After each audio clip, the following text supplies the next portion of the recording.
Hey everyone, let's talk about clutch master cylinders. If you have an S2000, there's a pretty good chance that your clutch master cylinder is currently leaking.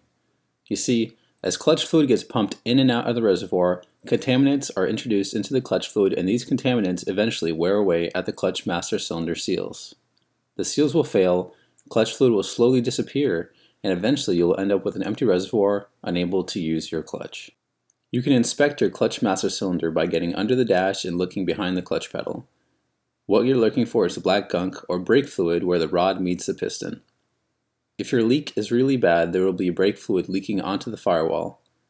If your clutch master cylinder has gotten to this point, you'll want to replace it. Thankfully, it's extremely easy to prevent this problem on the S2000 if your clutch master cylinder hasn't met its fate yet. All you have to do is routinely replace the clutch fluid in the clutch master cylinder reservoir and then clean it as well.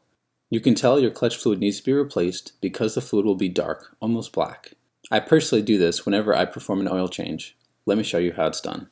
The first thing you want to do is remove the clutch master cylinder reservoir cap and insert some rags or paper towels around the reservoir to catch any unwanted spills.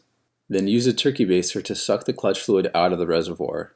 Make sure not to spill any clutch fluid on the paint as it can damage the paint. When the reservoir is empty, use a paper towel to remove any remaining contaminants from inside the reservoir. Lastly, refill the reservoir with fresh brake fluid and replace the reservoir cap.